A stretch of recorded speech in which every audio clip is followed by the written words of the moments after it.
সুপ্রিয় শিক্ষার্থীরা, আমরা আজকে কিছু ট্যাগ এখানে নিয়ে এসেছি যে ট্যাগগুলো আমাদের সচরাচর ম্যাক্সিমাম ছেলেমেয়ে ভুল করে। এই ট্যাগগুলো আলাদা কোনো নিয়মে নরমালি নিয়মে হবে, কিন্তু একটু চিন্তা ভাবনা ডিপলি করতে হবে। এখানে আমরা দেখতে পাইতেছি he is up or down. Normally আমরা মনে করি হি এর পর ইজ বসে, কারেক্ট, নো প্রবলেম। আমরা ট্যাগ করতে গেলে কি করব, এইটা সেন্টেন্সে ট্যাগ করলে আমরা এখানে ইজ লিখব। এই পর্যন্ত ঠিক আছে, নট নাই, আমার নট লিখলাম, ইজেন্ট। এখন সাবজেক্ট এখানে হি আছে, আমরা সবাই হি বসাই দেবো। আসলে এখানে হি সাবজেক্ট হিসেবে থাকলেও হি দ্বারা এখানে ব্যক্তিকে বোঝানো হচ্ছে না, যার কারণে হি হবে না। কেন হবে না?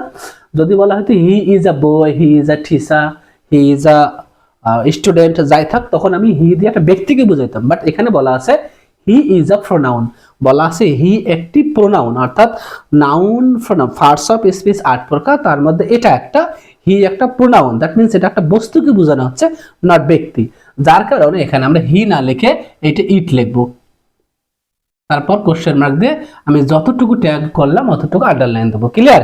আমি আরেকবার বলে দিই, সবাই এটাকে আমরা হি ইজ আ প্রোনাউন আছে, আমরা কি করি, হি তো সাবজেক্ট, ইজেন্ট হি করে দেই। আসলে এটা ইজেন্ট হি হবে না। কেন হবে না? এই হি দিয়ে কোনো ব্যক্তিকে বোঝানো হচ্ছে না, এখানে বলা হয়নি।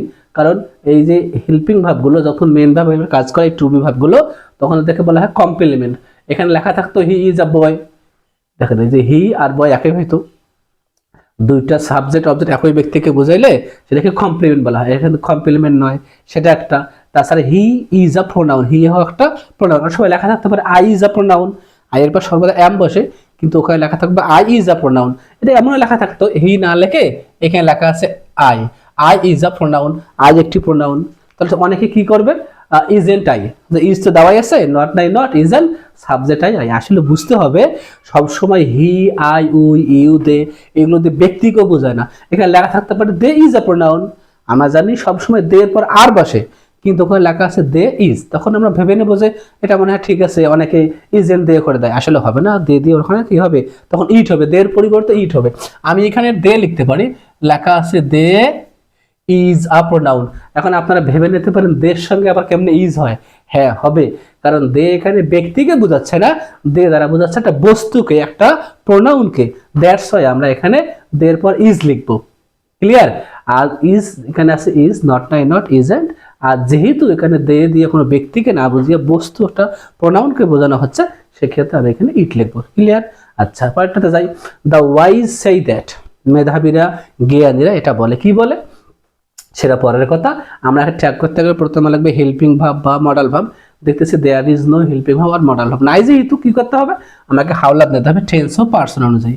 সেই এটা হচ্ছে V1 প্রেজেন্ট ফর্মে আছে, এটা আমি কি লিখবো, ডু অথবা ডাজ। এখন কথা হলো ডু লিখবো ডাজ লিখবো, তার আগে সাবজেক্ট দেখতে হবে। দ্য ওয়াইজ, ওয়াইজ মানে হচ্ছে জ্ঞানী, মেধাবী, অভিজ্ঞ, বুদ্ধিমান।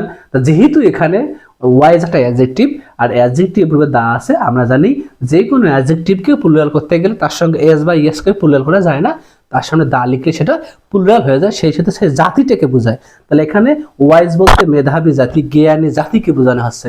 দ্যাটস ওয়াই কি লিখবো আমরা এখানে, ডু। কারণ অনেকগুলোর ক্ষেত্রে দে হয় সাবজেক্ট, আর আমরা এখানে ডু লিখবো, নট এখানে নাই, ডোন্ট। আর যেহেতু মেধাবী জাতি, প্রজ্ঞ, অভিজ্ঞ জাতিকে বোঝাচ্ছে, সেখানে আমরা কি লিখবো, দে লিখবো। আচ্ছা, এরপর আমরা দেখতেছি আই ইজ আ সাবজেক্ট। এখানে বলা আছে আই ইজ আ, আই একটি সাবজেক্ট। হ্যাঁ ঠিকই আছে, আই এর পর ইজ হয়েছে। এখন ভেবে নিতে পারেন যে আচ্ছা মাই মিস্টেক, এখানে আন্ডারলাইন করা হয় নাই।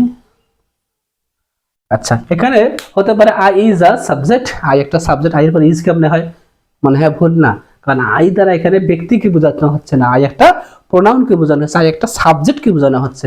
বলা হচ্ছে আই একটা সাবজেক্ট, কারণ সাবজেক্টিভ ফর্ম আর মি হলো অবজেক্টিভ ফর্ম, সেজন্য বলা হচ্ছে আই ইজ আ সাবজেক্ট। এখন ওই যে ইজ আছে, আমি ইজ লিখবো, এখানে নট নাই, আমি নট লিখলাম। আর যেহেতু আই ব্যক্তি না বুঝি বস্তুকে বোঝানো হচ্ছে, এই জন্য আই এর পরিবর্তে এখানে ইট হবে, বা আমি যতটুকু লিখবো অতটুকু আন্ডারলাইন করবো। ক্লিয়ার? আচ্ছা, পরেরটাতে যাই। He and not you is right.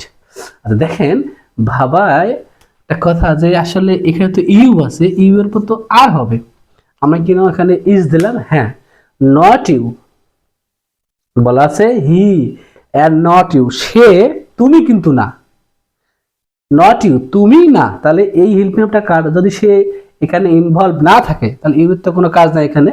বলা আছে হি অ্যান্ড নট ইউ, সে কিন্তু তুমি না, right, is right, say right বা সে সঠিক, তুমি না। এখানে এই ইজ দিয়ে বোঝানো হচ্ছে হি কে। এটা রাইট ফর্ম ভার্বের নিয়ম, আমাদের ম্যাক্সিমাম ছেলে মেয়ে জায়গায় ভুল করে, ইউ এর পরে অনেকে আর দিয়ে দেবে, আসলে হবে না। দেখতে পারো নট, অ্যান্ড নট থাকবে, বুঝতে হবে পরের সাবজেক্টটাকে না ক্রস বোঝাচ্ছে। তাহলে পরের সাবজেক্ট যদি না হয় তার সামনের সাবজেক্ট কি হি। যদি এখানে আই থাকতো, আই অ্যান্ড নট ইউ, এখানে অ্যাম হইতো, কারণ নট ইউ তুমি না, তার মানে এটাকে না বোঝাচ্ছে, যার কারণে আমি এখানে কি দেবো, এই সাবজেক্টটা না ধরে এই সাবজেক্ট অনুযায়ী হেল্প মি হ্যাভ দেবো। এখানে ইজ আছে ইজ, এখন আমি ট্যাগ করবো, এটা তো একদম নর্মাল, ইজ নট নাই নট, সাবজেক্ট এখানে হি আছে, হি ব্যক্তিকে বোঝানো হচ্ছে এখানে, এই জন্য হি এখানে হবে। আমি এখানে ট্যাগটা দেবো, এইটা করার কারণ হলো রাইট ফর্ম ভার্বের ক্যাটাগরিতে এইগুলো মাঝে মাঝে আসে। তারপর হচ্ছে every one is nostalgic in life. আচ্ছা, এই যে এখানে দেখেন একটা মজার বিষয়, অনেকে কি করবে, ইজ আছে ইজ, নট নাই not, isn't, everyone, everybody, everyone, all, nobody, no one, none, এগুলো থাকলে দে হয়, তাই কি করবে, ইজেন্ট দে। আসলে আমি যখন ইজ আছে থাকলে ইজি লিখতে চাবো, দেখবো সাবজেক্টটা চেঞ্জ হবে কিনা। আমার ট্যাগের ক্ষেত্রে everybody, everyone, all, nobody, no one, none, এগুলো থাকলে দে হয়। তা আমি যখন দে লিখবো তখন তো তার সঙ্গে ইজ হবে না, এই জন্য আমাকে হেল্পিং ভাবটা চেঞ্জ করে নিতে হবে, আরেন্ট দে। এখন আপনারা প্রশ্ন করতে পারেন, স্যার এখানে তো লেখা ছিল ইজ, আমি আর এন কেন করলাম? কারণ আমার যেহেতু সাবজেক্টটা চেঞ্জ হয়ে গেল, তাই হেল্পিং ভাবটা আমাকে চেঞ্জ করতে হবে। কারণ সর্বদাই সাবজেক্ট অনুযায়ী হেল্পিং ভাব বসে, হেল্পিং ভাব অনুযায়ী কখনো সাবজেক্ট বসে না। যেহেতু সাবজেক্ট আমার এখানে দে লিখতে হবে, সেহেতু এখানে হেল্পিং ভাবটা চেঞ্জ করে আমাকে আর লিখতে হবে। নট কোথাও ছিল না, তাই আমি নট দিচ্ছি, আর এন্ড দেই। আচ্ছা, নোবডি বিলিভস আ লায়ার, কেউ একটা কোনো মিথ্যাবাদীকে বিশ্বাস করে না। আচ্ছা, এখানে বিলিভস ভার্বের সঙ্গে এস বা ইয়েস আছে, সবাই চোখ বন্ধ করে এখানে ডাজ লিখবে। আচ্ছা, ডাজ যেহেতু নোবডি নট হবে না, এখন বাডি থাকলে দে হয়, অনেকে দে দিয়ে দেবে, মাশাআল্লাহ দে, ঠিক আছে। আচ্ছা, বলেন তো এটাতে ভুল আছে, ভুলটা কি? আমরা ম্যাক্সিমাম ছেলে মেয়ে সবাই জানি যে ভার্বের সঙ্গে এস বা ইয়েস থাকলে ডাজ লিখতে হয়। এটা আসলে কথাটা রাইট, তবে 100% রাইট নয়। সে কি জন্য রাইট নয়?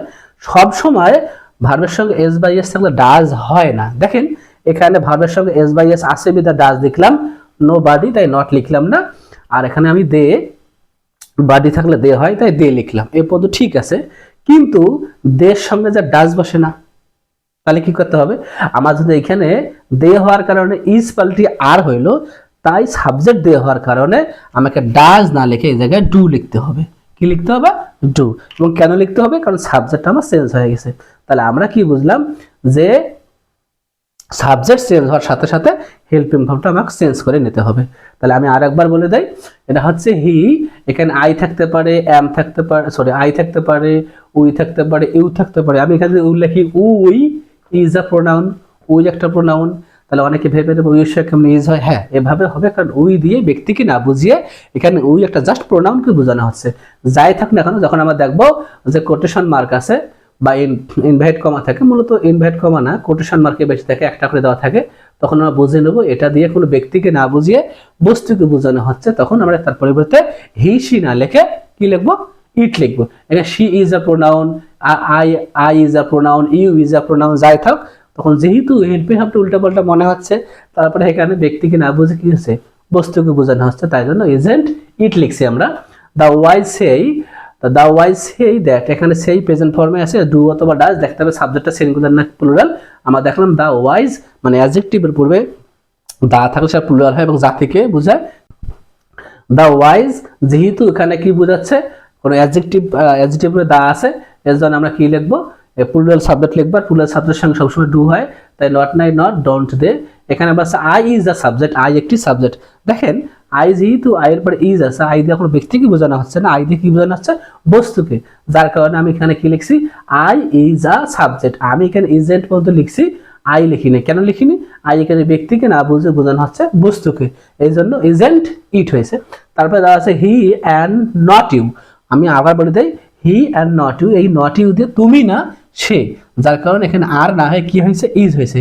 এটা রাইট ফর্মের ক্ষেত্রে আমাদের এখানে ব্র্যাকেট থাকতে পারে, ব্র্যাকেট লেখা আছে বি, অনেকে লিখবে he and not you are, এখানে আর হবে না, বিকজ বলা আছে নট ইউ, তার মানে ইনি বাদ, এই সাবজেক্টটা না, শুধু এই সাবজেক্ট নিয়ে কাজ হবে, এই জন্য এখানে ইজ হয়েছে। আর ইজ আছে ইজ, নট নাই নট, আর সাবজেক্ট এখানে ইউ, অনেকে বলে ইউ হি মিলে দে লিখবে, কেউ বা ইউ লিখতে পারে, ওখানে ইউ হবে না, কারণ সাবজেক্ট এখানে শুধু হি, তাই হি হবে। এটা হচ্ছে এভরিওয়ান, এখানে ইজ আছে, আমি ইজ লিখতাম, নট নাই নট, এভরিওয়ান থাকলে দে, কিন্তু আসলে দের সঙ্গে যার ইজ হয় না, এই জন্য আমি হির ভাবটা চেঞ্জ করে আর এন দে করছি। আর এটা হচ্ছে ভার্বের সঙ্গে সবসময় এস থাকলেই ডাজ হবে তা না, যেহেতু আমি বাডি থাকলে কি লিখবো, দে, তাই দের সঙ্গে কখনো ডাজ হয় না। এখানে আমি ভার্বের সঙ্গে এস থাকা সত্ত্বেও আমি কি লিখি নাই, ডাজ লিখি নাই, ডু লিখছি, কারণ আমার সাবজেক্টটা এখানে কি আছে, দে আছে। এটা ক্লিয়ার বোঝা গেছে?